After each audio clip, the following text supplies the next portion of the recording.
তিনি পদর পদর পদ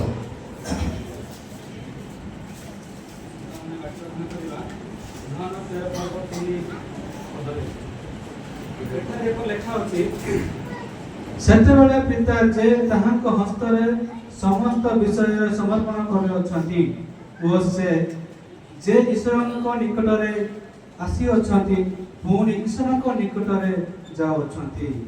ଏ ବାକ୍ୟ ପର୍ଯ୍ୟନ୍ତ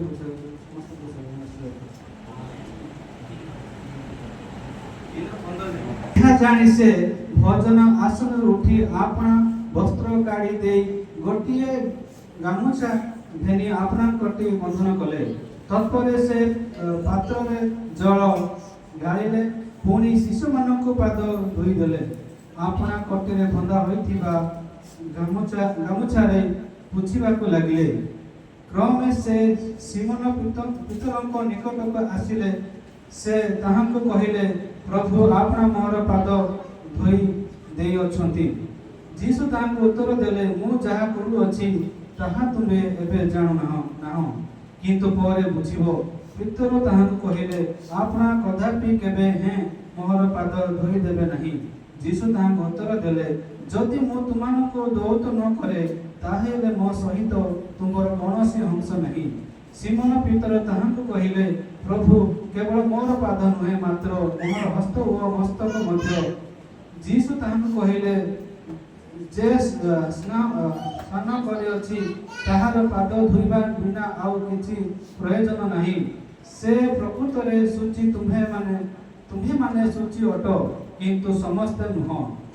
କାରଣ ଯେ ତାହାଙ୍କୁ ଶତ୍ରୁ ହସ୍ତରେ ସମର୍ପଣ କରିବ ସେ ତାକୁ ଜାଣିଥିଲେ। ଅତଏବ ସେ କହିଲେ, ତୁମ୍ଭେମାନେ ସମସ୍ତେ ସୂଚି ନୁହଁ। ତତ୍ପରେ ସେ ସେମାନଙ୍କ ପାଦ ଧୋଇ ଦେଇ ଆପଣା ବସ୍ତ୍ର ପିନ୍ଧି ପୁନର୍ବାର ବସିଲା। ଉତ୍ତାରେ ସେମାନଙ୍କୁ ପଚାରିଲେ, ମୁଁ ତୁମ୍ଭମାନଙ୍କ ପ୍ରତି କଣ କରିଅଛି, ତାହା କି ତୁମ୍ଭେମାନେ ବୁଝୁଅଛ? ତୁମ୍ଭେମାନେ ମତେ ଗୁରୁ ଓ ପ୍ରଭୁ ବୋଲି ଡାକୁଅଛ, ଆଉ ଯଥାର୍ଥ କହୁଅଛ, କାରଣ ମୁଁ ତ ସେହି। ଅତଏବ ପ୍ରଭୁ ଓ ଗୁରୁ ଯେ ମୁଁ ଯଦି ତୁମମାନଙ୍କ ପାଦ ଧୋଇ ଦେଇଅଛି, ତେବେ ତୁମମାନଙ୍କ ମଧ୍ୟ ପରସ୍ପର ପାଦ ଧୋଇବା କର୍ତ୍ତବ୍ୟ। କାରଣ ତୁମମାନଙ୍କ ପ୍ରତି ମୁଁ ଯେପରି କରିଅଛି, ତୁମ୍ଭେମାନେ ମଧ୍ୟ ଯେ ସେହିପରି କର, ଏଥି ନିମନ୍ତେ ମୁଁ ତୁମମାନଙ୍କୁ ଗୋଟିଏ ଆଦର୍ଶ ଦେଖାଇଅଛି। ଏ ବାକ୍ୟ ସବୁବେଳେ ଆଶୀର୍ବାଦ କରନ୍ତୁ। ଆମେ ଏଠାରେ ଦେଖୁଛୁ ଯୀଶୁ ଖ୍ରୀଷ୍ଟଙ୍କର ସେଇ ଚୂଡ଼ାନ୍ତ ପ୍ରେମ, ଶେଷ ପ୍ରେମକୁ ଆମେ ଦେଖୁଛୁ। ଶିଷ୍ୟମାନଙ୍କର ସେ ପାଦ ଧୋଇକି ସେଇ ପ୍ରେମକୁ ପ୍ରକାଶ କରୁଛନ୍ତି। Hallelujah, hallelujah. এই ଶେଷ ମୁହୂର୍ତ୍ତରେ ଯୀଶୁ ପିତାଙ୍କ ନିକଟକୁ ଯିବେ। ଯେଉଁ ସ୍ଥାନରୁ ଆସିଛନ୍ତି ସେଇ ପିତାଙ୍କ ନିକଟକୁ ସେ ଯିବେ, କିନ୍ତୁ ସେ କଣ କରୁଛନ୍ତି? ଶିଷ୍ୟମାନଙ୍କର ପାଦ ଧୋଇ ଦେଉଛନ୍ତି। ମୋ ପ୍ରିୟ ମଣ୍ଡଳୀ, ଅନେକ ସମୟରେ ଆମମାନେ କଠିନ ହେଇଯାଇଥାଉ, କିନ୍ତୁ ଆମେ ଯୀଶୁଙ୍କର ପ୍ରେମକୁ ଯେତେବେଳେ ଆମେ ଦେଖୁଛୁ, ସେଇ ଯୀଶୁଙ୍କର ପ୍ରେମ କି ପ୍ରକାର ଅଟେ? କାରଣ ପିତା ଯେ ତାହାଙ୍କ ହସ୍ତରେ ସମସ୍ତ ବିଷୟ ସମର୍ପଣ କରିଅଛନ୍ତି ଓ ଯେ ଈଶ୍ୱରଙ୍କ ନିକଟକୁ ଆସିଅଛନ୍ତି, ପୁଣି ଈଶ୍ୱରଙ୍କ ନିକଟକୁ ଯାଉଅଛନ୍ତି। ସେ ଆସିଅଛନ୍ତି ଈଶ୍ୱରଙ୍କ ଠାରୁ, ଆଉ ସେ ମଧ୍ୟ ଈଶ୍ୱରଙ୍କ ନିକଟକୁ ଯିବେ।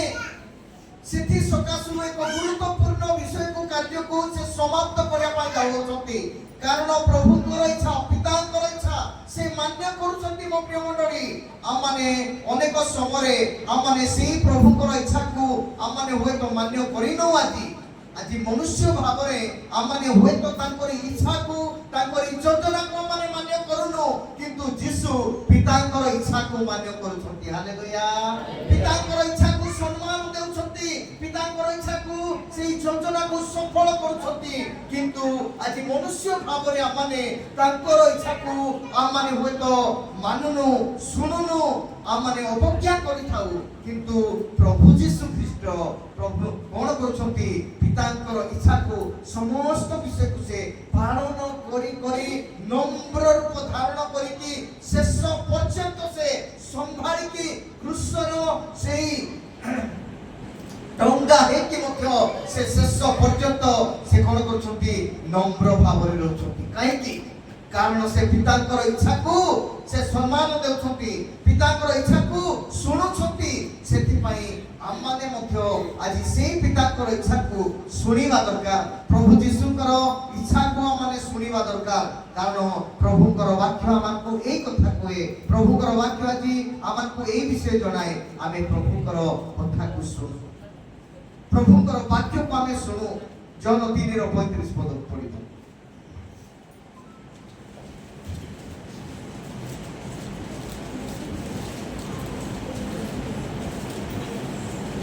ପିତା ପୁତ୍ରକୁ ପ୍ରେମ କରନ୍ତି, ପିତା ପୁତ୍ରକୁ ପ୍ରେମ କରନ୍ତି, ସମସ୍ତ ବିଷୟ କାହାଙ୍କ ହସ୍ତରେ ଅର୍ପଣ କରିଅଛନ୍ତି। ସମସ୍ତ ବିଷୟ ପୁତ୍ରଙ୍କ ଉପରେ ଅର୍ପଣ କରିଅଛନ୍ତି। ଦେଖନ୍ତୁ, ପିତା ସମସ୍ତ ବିଷୟ କାହା ଉପରେ ଅର୍ପଣ କରିଅଛନ୍ତି? ପୁତ୍ରଙ୍କ ଉପରେ ଅର୍ପଣ କରିଅଛନ୍ତି। ପୁତ୍ର କଣ କରୁଛନ୍ତି? ସମସ୍ତ କାର୍ଯ୍ୟକୁ ସେ ସମ୍ମାନର ସହିତ, ସେ ନମ୍ରର ସହିତ ସମସ୍ତ କାର୍ଯ୍ୟକୁ ସେ ତୁଳାଇ ତୁଳାଇ ଆସୁଛନ୍ତି। କେବେ ବି ସେ ଅବଜ୍ଞା କରିନାହାନ୍ତି। ଯଦିଓ ତାଙ୍କ ପାଇଁ କଷ୍ଟ ଅଛି, ଦୁଃଖ ଅଛି, ସେ ଜାଣୁଛନ୍ତି ଏଇ ପ୍ରକାର ମତେ ଯିବାକୁ ପଡିବ, ଏଇ ପ୍ରକାର ପରିସ୍ଥିତି ମଧ୍ୟରେ ମତେ ଯିବାକୁ ପଡିବ, ତଥାପି ସେ କଣ କରୁଛନ୍ତି? ସହ୍ୟ କରିକି ଯାଉଛନ୍ତି। ହାଲେଲୁୟା। ସେ କ୍ରୁଶର କାଠକୁ, ଯୋଉଟା କି ଗୋଲଗୋଥା ପାହାଡକୁ ସେ ଯାଇକି କ୍ରୁଶରେ ଟଙ୍ଗା ହେଇକି ସେ ସେଇ ସ୍ଥାନକୁ ଯିବାକୁ ପଡିବ ତାଙ୍କୁ। ସେଥିପାଇଁ କଣ କରୁଛନ୍ତି? ନମ୍ରର ସହିତ ସେ ଯାଉଛନ୍ତି। ଏଇ ଚୂଡାନ୍ତ ପ୍ରେମକୁ ସେ ପ୍ରଦର୍ଶନ କରୁଛନ୍ତି। ମୋ ପ୍ରିୟ ମଣ୍ଡଳୀ, ଏଇ ଚୂଡାନ୍ତ ପ୍ରେମ ଏକ ଗୁରୁତ୍ୱପୂର୍ଣ୍ଣ ପ୍ରେମ। এই চূড়ান্ত প্রেম এক গুরুত্বপূর্ণ প্রেম, যে প্রেমকু আজি প্রভু যীশু আমকু দেইছন্তি, যে প্রেমকু প্রভু আজি আমাকু দেইছন্তি। সেটিপাই 13 পর্ব 4 এবং 5 পদরে লেখা যায়, এহা জানি সে ভজন আসন উঠি আপনার বাহ্য বস্ত্র কাঢ়ি দেই গোটে গামুছা ঘেনি আপনার কোটি বন্ধন কলে, তৎপরে সে পাত্রে জল ঢালিলে, পুনি শিষ্যমানଙ୍କର ପାଦ ଧୋଇ ଦେଇ ଆପଣା କୋଟିରେ ବନ୍ଧା ହୋଇଥିବା ଗାମୁଛାରେ ପୋଛିବାକୁ ଲାଗିଲେ। Hallelujah, hallelujah. ପ୍ରଭୁ ଯୀଶୁଙ୍କର ପ୍ରେମ ଦେଖନ୍ତୁ, ପିତାଙ୍କର ଇଚ୍ଛାକୁ ପାଳନ କରୁଛନ୍ତି। ଆଜି ଯୀଶୁ ମଧ୍ୟ ନିଜେ ନମ୍ର ହେଇକି ସେ ଶିଷ୍ୟମାନଙ୍କର ପାଦକୁ ଧୌତ କରି ଦେଉଛନ୍ତି, ଧୋଇ ଦେଉଛନ୍ତି। কিন্তু আজি আমମାନେ ସେଇ ଗୁଣକୁ ଆମମାନେ ଆଜି ପାଇବା ଦରକାର, ସେଇ ଗୁଣ ଆମ ଜୀବନରେ ରହିବା ଦରକାର।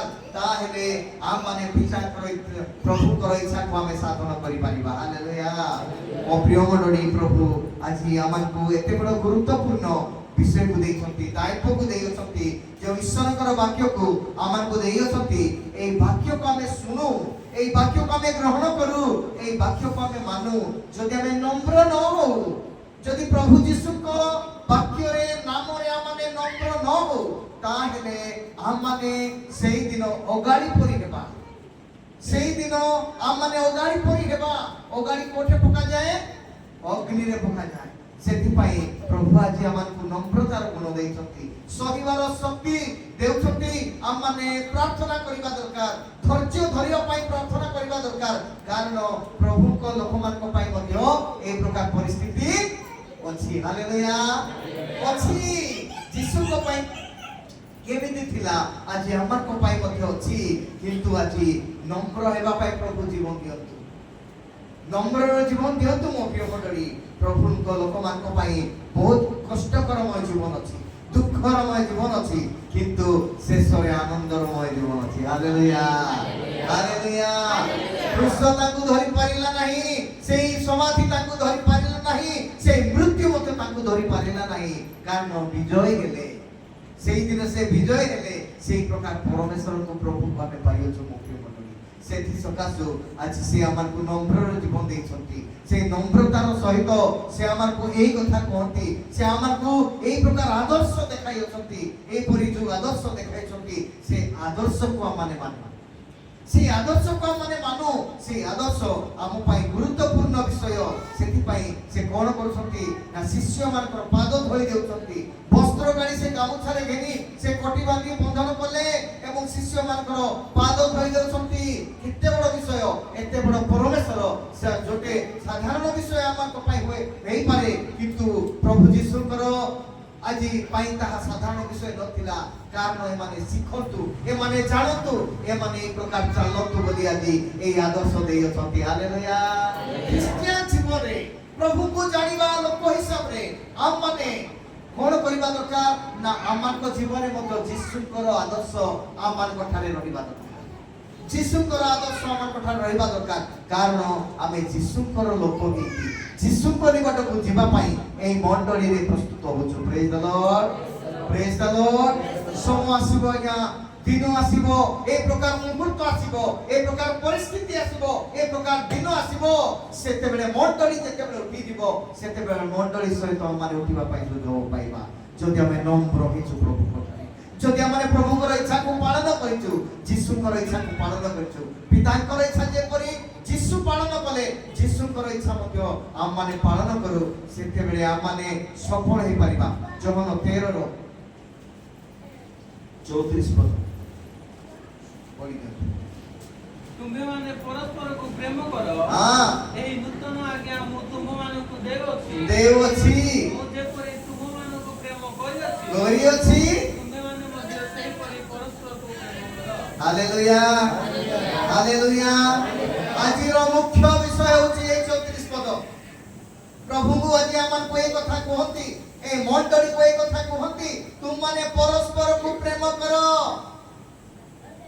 এই নূতন আজ্ঞা ମୁଁ ତୁମମାନଙ୍କୁ ଦେଉଅଛି ମୁଁ ଯେପରି ତୁମମାନଙ୍କୁ ପ୍ରେମ କରିଅଛି ତୁମମାନେ ମଧ୍ୟ ସେହିପରି ପରସ୍ପରକୁ ପ୍ରେମ କର ହାଲେଲୁୟା ପ୍ରଭୁ ଆଜି ଆମମାନଙ୍କୁ ଆଜ୍ଞା ଦେଇଅଛନ୍ତି ମଣ୍ଡଳୀକୁ ଆମମାନଙ୍କୁ ପ୍ରତ୍ୟେକ ଜଣକୁ ଆଜ୍ଞା ଦେଇଅଛନ୍ତି ମୋ ପ୍ରିୟ ମଣ୍ଡଳୀ ଆଜି ପରସ୍ପରକୁ ପ୍ରେମ କରିବା ଛଡ଼ା ଆଉ କିଛି ନାହିଁ ସେଇ ପ୍ରେମ ହେଉଛି ଆଗାପେ সেই প্রেম হচ্ছে আগাপে আগাপের অর্থ হচ্ছে ঈশ্বরীয় প্রেম সেই ঈশ্বরীয় প্রেমরে আমাকে প্রেম করিয়া পাই কইছতি সেই প্রেম কোন না উপরে ভাই ভৌণী বলি কহিকি ভিতরে আমনে তা বিরুদ্ধে ଯିବା সেইটা প্রেম নুহে সেথিপাই মু আগাপে বলি কহিলি গ্রিক ভাষারে আগাপে অর্থাৎ ঈশ্বরীয় প্রেম সেই ঈশ্বরীয় প্রেম আজ প্রভু মতে এবং আপনাମାନଙ୍କୁ ଦେଇଅଛନ୍ତି সেই দিন শিষ্যମାନଙ୍କୁ ଦେଇଥିଲେ হালেলুয়া শিষ্যମାନେ যেপରି ବୁଝି ପାରିବେ ଶିଷ୍ୟମାନେ ଯେପରି ଜାଣି ପାରିବେ ଶିଷ୍ୟମାନେ ଯୀଶୁଙ୍କ ସହିତ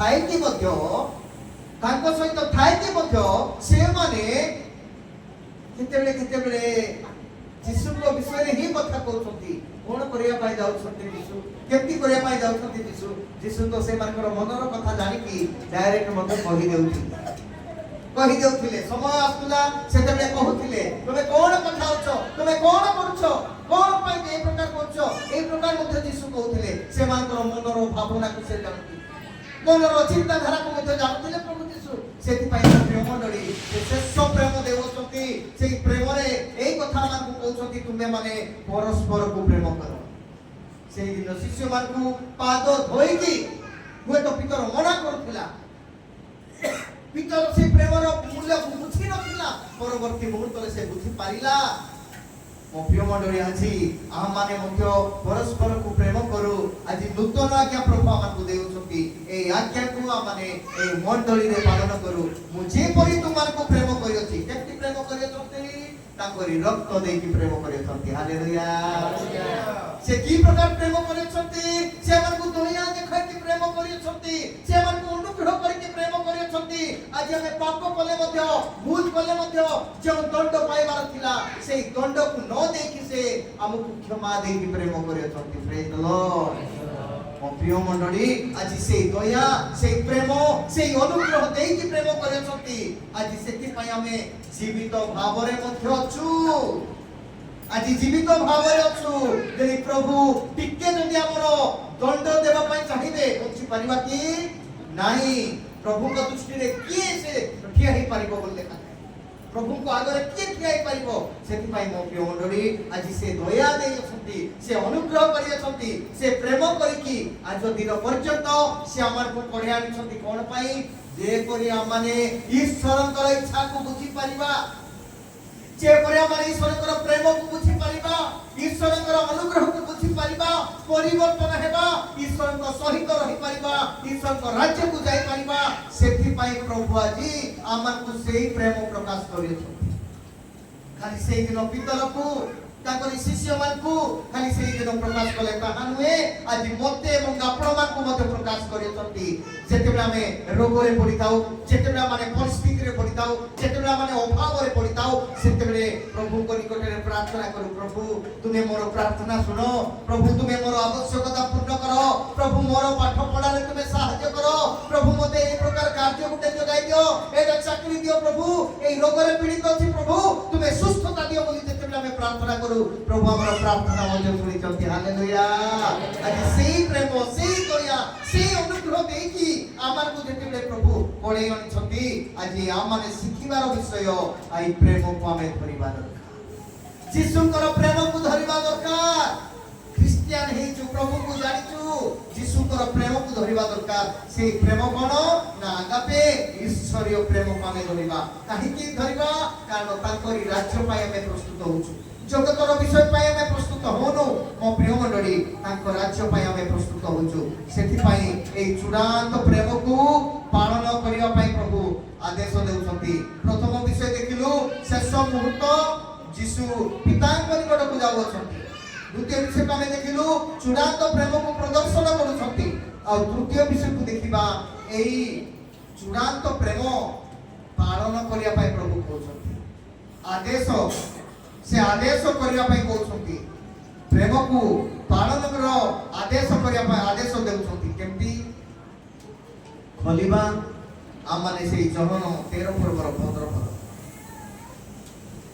କାରଣ ତୁମମାନଙ୍କ ପ୍ରତି ମୁଁ ଯେପରି କରିଅଛି, ତୁମେମାନେ ମଧ୍ୟ ସେପରି କର, ଏଥି ନିମନ୍ତେ ମୁଁ ତୁମମାନଙ୍କୁ ଗୋଟିଏ ଆଦର୍ଶ ଦେଉଛି। ବାବୁ 14 ପଦ ଟିକେ ପଢି ଦିଅ।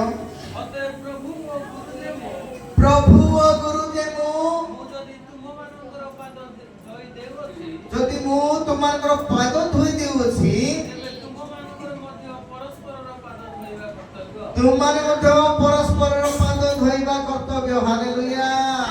ତୁମମାନଙ୍କର ପାଦ ମଧ୍ୟ ତୁମେ ପରସ୍ପର ଧୋଇବାର କର୍ତ୍ତବ୍ୟ ରହିଅଛି। ଆମେ ମୁଁ କାହିଁକି ଧୋଇଦେବି, ମୁଁ କାହିଁକି ଏମିତି କରିବି? ନାଇଁ, ଯଦି ଯୀଶୁ କରୁଛନ୍ତି, ଆଜ୍ଞା ଯୀଶୁ ଯଦି এই କାର୍ଯ୍ୟ କରୁଛନ୍ତି, ଆମେ କରିବାର କ'ଣ ସୁବିଧା ରହିଅଛି? ଆମେ ଛାର ମନୁଷ୍ୟ, ଫୁଙ୍କିଲେ ଉଡ଼ିଯିବା, ଧୂଳିରୁ ନିର୍ମିତ ମନୁଷ୍ୟ। ଆଜି ଆମମାନେ ମଧ୍ୟ ଆଜି କରିବା ଦରକାର। ନା ଟଙ୍କା ଆମକୁ ସାହାଯ୍ୟ କରିବ, ନା ଜ୍ଞାନ ଆମକୁ ସାହାଯ୍ୟ କରିବ, ନା ବୁଦ୍ଧି ଆମକୁ ସାହାଯ୍ୟ କରିବ। ବୟସ ଅନୁସାରେ ଜ୍ଞାନ, ବୁଦ୍ଧି, ଧନ ସବୁ ଚାଲିଯିବ ଆଜ୍ଞା। ମାତ୍ର ପ୍ରଭୁଙ୍କର ଯଦି ଅନୁଗ୍ରହ ରହିଅଛି, ପ୍ରଭୁଙ୍କର ସେଇ ଦୟା ଆମ ପ୍ରତି ରହିଅଛି, ତାହା କେବେ ବି ଛାଡ଼ିକି ଚାଲିଯିବ ନାହିଁ। ହାଲେଲୁୟା। ସେଥିପାଇଁ ନିଜକୁ ନମ୍ର କରିବା ପାଇଁ ପ୍ରଭୁ ଆମମାନଙ୍କୁ ଆଜି କହୁଛନ୍ତି। କ'ଣ କରି କହୁଛନ୍ତି? ଅତଏବ ପ୍ରଭୁ ଓ ଗୁରୁ ଯେ ମୁଁ। ଆଜି ପ୍ରଭୁ ଆମମାନଙ୍କର ଗୁରୁ ଅଟନ୍ତି, ଶିକ୍ଷକ ଅଟନ୍ତି। ସେ ଶିକ୍ଷକ ଭାବରେ ଆମକୁ ଜଣାଉଛନ୍ତି, ମୁଁ ତୁମମାନଙ୍କର ପାଦ ଧୋଇ ଦେଉଅଛି, ତେବେ ତୁମମାନେ ମଧ୍ୟ ପରସ୍ପରର ପାଦ ଧୋଇବା କର୍ତ୍ତବ୍ୟ। ଆଜି ଆମମାନେ ମଣ୍ଡଳୀରେ ଯେତେବେଳେ ଅଛୁ, ପ୍ରଭୁଙ୍କ ନାମରେ ଯେତେବେଳେ ଆମମାନେ ଏହି ମଣ୍ଡଳୀରେ ବସି ଅଛୁ, ଆମମାନେ ପ୍ରଭୁଙ୍କ ଠାରେ ପରସ୍ପରର ପାଦ ଧୋଇଦେବା, ପରସ୍ପରକୁ ଆମମାନେ ପ୍ରେମ ଦେଖାଇବା। ଏହା ଖ୍ରୀଷ୍ଟୀୟ ପ୍ରେମରେ ପରିଚିତ ହୁଏ। ହାଲେଲୁୟା। ଏହା ପ୍ରଭୁଙ୍କ ପ୍ରେମରେ ପରିଚିତ, ଏକ ଖ୍ରୀଷ୍ଟୀୟ ନିୟମର ପ୍ରେମରେ ପରିଚିତ। ସେଥିପାଇଁ ପ୍ରଭୁ ଆଜି ଏହି ପରସ୍ପରକୁ ପାଦ ଧୋଇକି ସେ ଆମମାନଙ୍କୁ ଜଣାଉଛନ୍ତି, ଗୋଟେ ବ୍ରାଣ୍ଡ ଲଗାଇ ଦେଲେ ଯେ ତୁମେ এই ପ୍ରକାର କର। ଏକ ସାଧାରଣ ବିଷୟ ନୁହେଁ, ଏକ ନମ୍ରର ବିଷୟ ଭାବରେ ଯେତେବେଳେ ଆମମାନେ ହେବା ପାଇଁ ଚାହୁଁଛୁ, ସେତେବେଳେ ଏହା ଏକ ନମ୍ରତାର ଗୁଣ ବିଷୟ ବୁଝାଏ, ନମ୍ରର ଗୁଣ ବୁଝାଏ। ସେଥିପାଇଁ ଆମମାନେ ସେଇ ପାଦ ଧୋଇବା, ପରସ୍ପରର ପ୍ରଭୁ ଅନୁଗ୍ରହ କରିବେ। ଆଉ 15 ପଦ ଲେଖାଯାଏ, କାରଣ ତୁମମାନଙ୍କ ପ୍ରତି ମୁଁ ଯେପରି କରିଅଛି, ତୁମମାନେ ମଧ୍ୟ ଯେ ସେପରି କର, ଏଥି ନିମନ୍ତେ ମୁଁ ତୁମମାନଙ୍କୁ ଗୋଟେ ଆଦର୍ଶ ଦେଖାଇଲି। ହାଲେଲୁୟା। এই ଆଦର୍ଶ, এটা ଏକ ଆଦର୍ଶ ପ୍ରଭୁ ଦେଲେ। ପ୍ରଭୁଙ୍କ ଲୋକ ହିସାବରେ ଆମମାନେ ପରସ୍ପରର এই କାର୍ଯ୍ୟ କରୁ। এই କାର୍ଯ୍ୟ କରିବା ଦ୍ୱାରା ପ୍ରଭୁଙ୍କର ମହିମା ହେବ, ପ୍ରଭୁଙ୍କର ଗୌରବ ହେବ, ପରସ୍ପର ପ୍ରତି ପ୍ରେମ ରହିବ। সেই চূড়ান্ত প্রেম আଜି সেই শিষ্যମାନଙ୍କୁ ଖାଲି ପ୍ରକାଶ କଲେ ତାହା ନୁହେଁ, ଆମମାନେ এই ପ୍ରକାର କାର୍ଯ୍ୟ କରିବା ଦ୍ୱାରା ପ୍ରଭୁ ମଧ୍ୟ ଗୌରବ ପାଇବେ, ଆଉ ଏ ମଣ୍ଡଳୀ ମଧ୍ୟ ପ୍ରଭୁଙ୍କର ଗୌରବର କାରଣ ହେଇପାରିବ। ସେଥିପାଇଁ ପ୍ରଭୁ ଆଜି ଆମକୁ এই କଥା କହିକି, এই ବିଷୟ ଦେଇକି ଆମକୁ এই କଥା କୁହନ୍ତି। ମାଥ୍ୟୁ 11-29 ପଦ।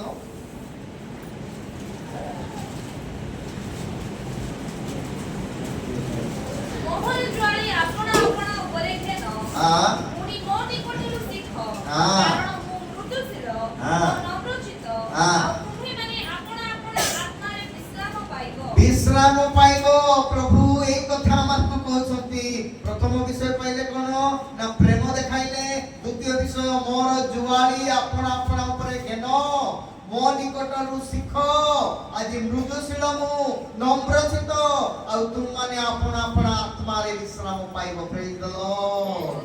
ଆତ୍ମାରେ ବିଶ୍ରାମ ପାଇବା ପାଇଁ ଆଜି ଆମକୁ କଣ ଦରକାର? ପ୍ରଭୁଙ୍କର ଜୁଆଳି, এই যিশুଙ୍କର জুয়ালি আমাଙ୍କ উপরে রহু। আজি যিশুଙ୍କର জুয়ালি আপনা উপরে ঘেনিবা দরকার।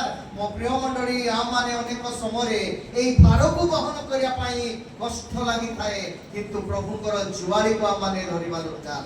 ପ୍ରଭୁଙ୍କର এই ଜୁଆଳି ହୁଏତ କଷ୍ଟକର ବିଷୟ ହେଇପାରେ, ଦୁଃଖର ବିଷୟ ହେଇପାରେ, କ୍ରନ୍ଦନର ବିଷୟ ହେଇପାରେ। ଯୀଶୁଙ୍କର ଜୁଆଳି ସାଧାରଣ ନୁହେଁ। ଆମମାନେ ପ୍ରଭୁଙ୍କ ନାମରେ ଯଦି ଯେତେବେଳେ ଚାଲିବା, ପ୍ରଭୁ ସେଇଠି ଆମକୁ ଶକ୍ତି ଦେବେ। ହାଲେଲୁୟା। ଆଉ ସେ କହୁଛନ୍ତି ମୁଁ ମୃଦୁଶୀଳ, ମୁଁ নম্রশীଳ ଚିତ୍ତ, ଆଉ ତୁମ୍ଭେମାନେ ଆପଣା ଆପଣା ଆତ୍ମାରେ ବିଶ୍ରାମ ପାଇବ। ଆଜି ଆତ୍ମାରେ ବିଶ୍ରାମ ପାଇବା ପାଇଁ ପ୍ରଭୁ এই ଜୁଆଳିକୁ ଆମକୁ ଦେଉଛନ୍ତି। ଜଣେ ପ୍ରଭୁଙ୍କ ଲୋକ ହିସାବରେ ଆମମାନେ ଯେତେବେଳେ এই ଚୂড়ାନ୍ତ ପ୍ରେମର ପାଳନର ଆଦେଶ ଆମେ ଶୁଣୁଛୁ, ପ୍ରଭୁ এই ଆଦେଶ ଆମକୁ ଦେଉଛନ୍ତି।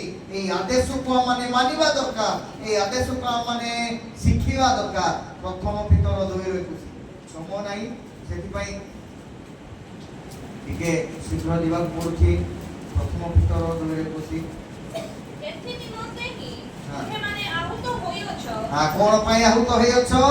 ଏଥି ନିମନ୍ତେ ମୋର ଜୁଆଳିକୁ ତମେ ଧର, ତମେ ପ୍ରେମ ମୋ ଠାରୁ ନିଅ, ମୋଠୁ ଶିଖ, ଏଥିପାଇଁ ତୁମେ ଆହୁତ ହେଇଅଛ। ଆଜି ଏଥିପାଇଁ ତୁମକୁ ଡକା ଯାଇଅଛି। ମୋ ପ୍ରିୟ ମଣ୍ଡଳୀ, ଆଜି ଆମମାନେ ପ୍ରଭୁଙ୍କର ବାକ୍ୟକୁ ଆମେ ଶୁଣି ନଥାଉ, ପ୍ରଭୁଙ୍କର ବାକ୍ୟକୁ ଆମମାନେ ଗ୍ରହଣ କରି ନଥାଉ। ଆଜି ପ୍ରଭୁଙ୍କର ବାକ୍ୟ ଆମକୁ এই କଥା କୁହେ, ପ୍ରଭୁଙ୍କର ବାକ୍ୟ ଆଜି ଆମକୁ এই ବିଷୟ ଜଣାଏ। ଆମମାନେ ସେଇ ବାକ୍ୟକୁ ଆମମାନେ ବୁଝିବା ଦରକାର, ସେଇ ବାକ୍ୟକୁ ଆମମାନେ ଜାଣିବା ଦରକାର। କାରଣ ପ୍ରଭୁଙ୍କ ଠାରେ ଆମମାନେ ଯେତେବେଳେ ଭରସା ରଖିବୁ, ପ୍ରଭୁଙ୍କ ଠାରେ ଆମମାନେ ବିଶ୍ୱାସ ରଖୁ, ସେତେବେଳେ ପ୍ରଭୁ ଆମକୁ ସାହାଯ୍ୟ କରିବେ, ସେତେବେଳେ ପ୍ରଭୁ ଆମକୁ ଦୟା କରିବେ, ଅନୁଗ୍ରହ କରିବେ। ସେଥିପାଇଁ এই বাক্য দ্বারা প্রভু আমাকে চেতনা দিয়ন্তি, এই বাক্য দ্বারা প্রভু আমাকে প্রেরণা দিয়ন্তি। আজ আমানে যদি সেই বাক্যକୁ শুণু, নিজ জীবନରେ গ্রহণ করু, তাহলে নিশ্চিত ভাবে আমানে এক প্রভুଙ୍କର গৌরবর কারণ হই পারিবা, প্রভুଙ୍କର এক অনুগ্রহর কারণ হই পারিবা। সেটা লেখা যায় এথি নিমন্তে হি তুমানে আহুত হইଅଛ, কারণ তুমানে যেপরি কৃষ্ণଙ୍କର পদচিহ্ন দেই গমন কর, ସେଥିପାଇଁ ସେ ମଧ୍ୟ ତୁମମାନଙ୍କର ନିମନ୍ତେ ଦୁଃଖ ଭୋଗ କରି ତୁମମାନଙ୍କୁ ଗୋଟିଏ ଆଦର୍ଶ ଦେଖାଇ ଯାଇଅଛନ୍ତି। ହାଲେଲୁୟା। ଯେପରି ଆମେ ଖ୍ରୀଷ୍ଟଙ୍କର ପାଦ ଚିହ୍ନ ଦେଇକି ଗମନ କରିବା, ପ୍ରଭୁ କେମିତି ପାଦ ଚିହ୍ନ, ତାଙ୍କରି ପାଦ ଚିହ୍ନକୁ ଆମେ ଦେଇକି ଚାଲିବା ଦରକାର। ମୋ ପ୍ରିୟ ମଣ୍ଡଳୀ, କାରଣ ବର୍ତ୍ତମାନ ଆମେ ସେଇ ରିଜଲ୍ଟ ପାଇବା ନାହିଁ, ବର୍ତ୍ତମାନ ଆମେ ସେଇ ରିଜଲ୍ଟ ପାଇବା ନାହିଁ। ଆଜି ଯୋଉମାନେ ତାଙ୍କର ପାଦ ଚିହ୍ନ ଦେଇକି ଯିବାକୁ ପଡିବ, ତାଙ୍କ ପଛରେ ଯିବାକୁ ପଡିବ, ହୁଏତ ସେ ରିଜଲ୍ଟ ଆମେ ଏବେ ପାଇବା ନାହିଁ। ଯେମିତି ଆମେ ଗୋଟେ ମାସ ଯେତେବେଳେ ଆମେ ଡ୍ୟୁଟି ଯାଉଛୁ, ଗୋଟେ ମାସ ସାରା ଗଲା ପରେ ଯେମିତି ଆମେ ଲାଷ୍ଟରେ ଆମେ ତାର ପୁରସ୍କାର, ତାର ଫଳକୁ ପାଉଛୁ, ସେମିତି ଆମେ ମଧ୍ୟ ତାଙ୍କର ପଦ ଚିହ୍ନରେ ଯେତେବେଳେ ଯାଉ, ଶେଷରେ ପ୍ରଭୁ ପୁରସ୍କାର ରଖି ଦେଇଅଛନ୍ତି। ସେଥିପାଇଁ ଏଥିପାଇଁ ହଁ ତୁମମାନେ ଆହୁତ ହୋଇଅଛ, କାରଣ ତୁମମାନେ ଯେପରି ଖ୍ରୀଷ୍ଟଙ୍କର ପଦ ଚିହ୍ନ ଦେଇ ଗମନ କର, ସେଥିପାଇଁ ସେ ମଧ୍ୟ ତୁମମାନଙ୍କ ନିମନ୍ତେ ଦୁଃଖ ଭୋଗ କରି ତୁମମାନଙ୍କର ଗୋଟିଏ ଆଦର୍ଶ ଦେଖାଇ ଦେଇଅଛନ୍ତି। ଆଜି ଦୁଃଖ ଭୋଗ କରିକି ଯଦି ସେ ଆମମାନଙ୍କୁ ଆଦର୍ଶ ଦେଇଅଛନ୍ତି, ଆମମାନଙ୍କ ପାଇଁ ମଧ୍ୟ ଅଛି। ସେ ପବିତ୍ର ପରମେଶ୍ୱର, ତାଙ୍କ ପାଇଁ ଯଦି ଦୁଃଖ ଭୋଗ ଥିଲା, ଆମମାନଙ୍କ ପାଇଁ ମଧ୍ୟ ଅଛି। ଅନେକ ସମୟରେ ପ୍ରାୟ ମଣ୍ଡଳୀ ଗୁଡାକରେ এই ପ୍ରକାର ସେମାନେ କଷ୍ଟକର ବାକ୍ୟ, ଯୋଉଟା କି ଟିକେ କଠିନ ବାକ୍ୟ, ଶରୀରରେ ଟିକେ ବାଧିଲା ପରି ବାକ୍ୟ ଶୁଣିଲେ ସେମାନଙ୍କୁ କଷ୍ଟ ଲାଗିବ। ମୋ ପ୍ରିୟ ମଣ୍ଡଳୀ, ସେଇଟା ତ ହେବା ପାଇଁ ଯାଉଛି। ଶୁଣିଲେ କଣ ସୁବିଧା? ଶୁଣିବା ଦ୍ୱାରା ଆମେ ଷ୍ଟ୍ରଙ୍ଗ ହେବା, ଶୁଣିବା ଦ୍ୱାରା ମାନେ ମନକୁ ପରିବର୍ତ୍ତନ କରିବା ଆଉ ନିଜ ଜୀବନକୁ ଆମେ କାହିଁକି ବାକ୍ୟରେ ଲେଖା ଯାଇଛି ବର୍ତ୍ତମାନ ଘଟିବା ପାଇଁ ଯାଉଛି। ସେଥିପାଇଁ ଆମମାନେ ଏଇ ପ୍ରଭୁ ଯୀଶୁ ଯଦି ଆମ ପାଇଁ ଦୁଃଖ ଭୋଗ କରିଅଛନ୍ତି ଆମମାନଙ୍କ ପାଇଁ ମଧ୍ୟ ସେଇ ପ୍ରକାର ବିଷୟ ରହିଅଛି। ସେଥିପାଇଁ ଆମମାନେ ଅଧିକରୁ ଅଧିକ ପ୍ରସ୍ତୁତ ହେଲେ ପ୍ରଭୁ ଆମକୁ ବଳ ଦେବେ। ହାଲେଲୁୟା। ସେଥିପାଇଁ ପ୍ରଭୁ ଗୋଟେ ଆଦର୍ଶ ଦେଲେ, ସେ ଆମକୁ ଦେଖାଇଲେ ଏ ପ୍ରକାର ତମେ ରୁହ, ଏ ପ୍ରକାର କର।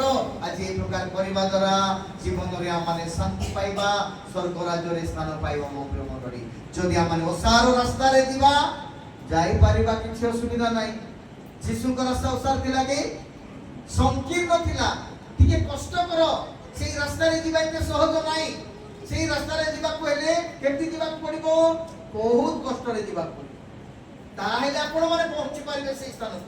ସେଥିପାଇଁ ସେ ସଂକୀର୍ଣ୍ଣ ରାସ୍ତାରେ ଯିବା ଏତେ ସହଜ ନାହିଁ। ଆଉ ଯୀଶୁଙ୍କର ପାଦ ଚିହ୍ନ ଦେଇକି ଯିବା ଏତେ ସହଜ ନାହିଁ, କଷ୍ଟକର ବିଷୟ ରହିଅଛି। ମାତ୍ର ଯେତେବେଳେ ଧୈର୍ଯ୍ୟ ଧରିକି ଯିବା ନିଶ୍ଚିତ ଭାବରେ ପ୍ରଭୁଙ୍କର ଆଶୀର୍ବାଦ ପାଇବା। ହାଲେଲୁୟା। ନିଶ୍ଚିତ ଭାବରେ ପ୍ରଭୁଙ୍କର ଏକ ଅନୁଗ୍ରହ ପାଇପାରିବା। ସେଥିପାଇଁ ଯେଉଁ ପ୍ରଭୁ ଆଦର୍ଶ ଦେଇଅଛନ୍ତି ଏ ଆଦର୍ଶ ଅନୁସାରେ ଆମକୁ କରିବାକୁ ପଡିବ, ଆମକୁ ଚାଲିବାକୁ ପଡିବ, ଆମକୁ ବଢିବାକୁ ପଡିବ। ଶେଷରେ ପ୍ରଭୁ ଆମକୁ ଆଶୀର୍ବାଦ କରିବେ। ହାଲେଲୁୟା। ସେଥିପାଇଁ ଆଜି ଆମେ ଯେତେବେଳେ ଦେଖୁଛୁ ପ୍ରଭୁଙ୍କର ବାକ୍ୟରେ ଯେ ସେଇ ବାକ୍ୟ ପ୍ରଭୁ ଯୀଶୁ କହୁଛନ୍ତି ଯେ ନିଜେ ସେ ଶିଷ୍ୟମାନଙ୍କର ପାଦ ଧୋଇ ଦେଉଛନ୍ତି, নম্র রূপ ধারণ করছেন। সে কেবে বি নিজকু উচ্চ দেখলে নাই, যদিও মানে প্রভু যীশুঙ্কর যেতবে আমি গুণকু এখানে দেখুছু সে নিজকু বড় দেখিলে নাই। মু যদি স্বর্গর তাঁকু আসিছন্তি আর স্বর্গরু আসিকি জগতরে সে জন্ম নেলে, তথাপি সে কেবে বি তাঁকর সমস্ত বিষয়ে তাঁকু দিয়া যাইছি। বাইবেল আমি পড়িলু, বাক্যর আমি পড়িলু যে সমস্ত বিষয়ে পরমেশ্বর তাঁকু দেই অছন্তি, তথাপি সে কেবে বি সে চাহিলে তো কোন হেইথান্তা, সে চাহিলে কোন হেইথান্তা। যদি মরিবা লোক মানে উঠুছন্তি সে চাহিলে কোন হেইথান্তা, হেইথান্তা না নাই? হেইথান্তা। আজ সেই প্রভুকে মানে দেখুছন্তি, তথাপি সেই প্রভুকে মানে খামখিয়াল ভাବରେ রହୁଛୁ, সেই প্রভুকে মানে সাধারণ ভাବରେ নেউଛୁ। সে দেখুছন্তি ମୋ ପ୍ରିୟ ଆମଙ୍କର କାର୍ଯ୍ୟକଳାପ ଦେଖୁଛନ୍ତି, ସେ ଆମକୁ ସଜାଡ଼ିବା ପାଇଁ ସୁଯୋଗ ଦେଇଅଛନ୍ତି, ସେ ଆମକୁ ପରିଷ୍କାର କରିବା ପାଇଁ ସୁଯୋଗ ଦେଇଅଛନ୍ତି, ସେ ଆମକୁ ଅନୁଗ୍ରହ କରିବା ପାଇଁ ସୁଯୋଗ ଦେଇଅଛନ୍ତି। ଯଦି ଆମେ ପରିଷ୍କାର ହେଉନୁ, ଯଦି ଆମେ এই ଅନୁଗ୍ରହ এই ସୁଯୋଗ ପାଇଲା ପରେ ମଧ୍ୟ ନିଜକୁ ପରିବର୍ତ୍ତନ କରିବା ନାହିଁ, ଶେଷରେ କାହାର ଭୁଲ ହେବ? ନିଜର ହିଁ ଭୁଲ ହେବ। ସେଥିପାଇଁ ଆସନ୍ତୁ ଆମମାନେ ପ୍ରଭୁଙ୍କ ନିକଟରେ ପ୍ରାର୍ଥନା କରୁ। ଦେଖନ୍ତୁ ସେଇ ଜଣେ ଚୋର ସୁଯୋଗ ଥିଲା କିନ୍ତୁ ସେ ପରିଷ୍କାର ହେଲା ନାହିଁ, ତାଙ୍କ ପାଇଁ କିଛି ସମୟ ଥିଲା, ପରିଷ୍କାର ହେଲା ନାହିଁ, ବରଂ ଯୀଶୁଙ୍କୁ ଫୁଟାଣି ମାରୁଛି। ତାକୁ ତଳକୁ ଯିବା ଯାଇଥାନ୍ତା ସେ, ଆଉ ତାକୁ ଛାଡ଼ିଥାନ୍ତେ କି? କ୍ରୁଶରେ ତାକୁ ଲେଖିଥାନ୍ତେ ନାହିଁ, ନା ମେଡିକାଲ ନେଇଥାନ୍ତେ ନାହିଁ, ତାକୁ ତ ସେଇଥିପାଇଁ ମାରିବା ପାଇଁ ତାକୁ ସେଠି କ୍ରୁଶରେ ଚଢ଼ାଇ। ତଥାପି ସେ ଫୁଟାଣି ମାରିଲା, ନିଜକୁ ସେ ନିଜର ଭୁଲକୁ ସ୍ୱୀକାର କଲା ନାହିଁ, ନିଜର ପାପକୁ ସ୍ୱୀକାର କଲା ନାହିଁ। କିଛି ସମୟ ମଧ୍ୟରୁ ଚାଲିଗଲା, ଚାଲିଲା ପରେ ନରକକୁ ଗଲା ମଧ୍ୟ।